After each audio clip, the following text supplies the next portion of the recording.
1.6 million people participated in demonstrations in America.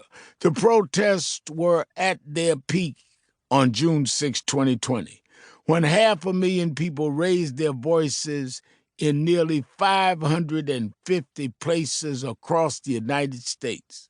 According to scholars and crowd-counting experts, that kind of turnout made the protest the largest movement in the country's history. George's death was an inflection point. The Black Lives Matter movement, which had already taken root in several cities and communities around the country, forced Americans from coast to coast to say enough is enough to police brutality. The march was planned for August 28th, 57 years to the day, when in 1963, Dr. Martin Luther King Jr. famously delivered his I Have a Dream speech. As I made my way to the podium on that hot summer day, an older black man caught my eye. He wore an original button from the original 1963 march on the lapel of his lightweight jacket. "Rev," he shouted, waving me over. I approached him.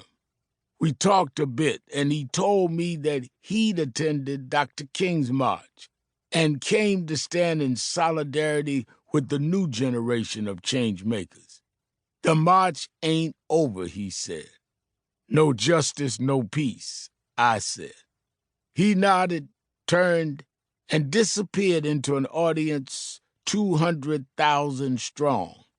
I didn't catch his name, but this man was on my mind as I took my place at the podium, literally standing on the same marble step where King had called out the infirmities that plagued Black Americans 57 years ago, addressing the unspeakable horrors of police brutality, voter suppression, and Jim Crow, among other indignities.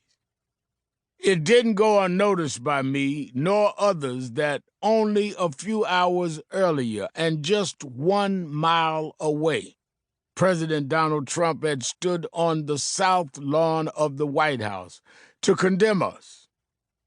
In his mind, we were agitators, bent on destroying the American way of life. To my way of thinking, we didn't come to start trouble. I said as much in my speech, my voice echoing on the loudspeakers. "We came to stop trouble," I said. "You act like it's no trouble to shoot us in the back.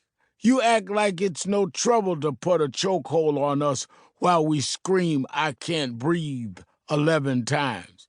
Mr. Trump, look right down the block from the White House. We've come to Washington by the thousands." The sound of the cheering crowd was like that of a roaring ocean, powerful. If we were troublemakers, then we were of the righteous sort, fighting the good fight and demanding a new national reckoning with hate, bigotry, systemic racism, and police brutality. Despite our nonviolent show of force, I couldn't rid myself of the feeling that we were on shaky ground. A worrying presidential election loomed only 3 months away. The pandemic had upended life as we knew it. Hate crimes were up, and Americans were coming to terms with the fact that our policing system was fundamentally flawed.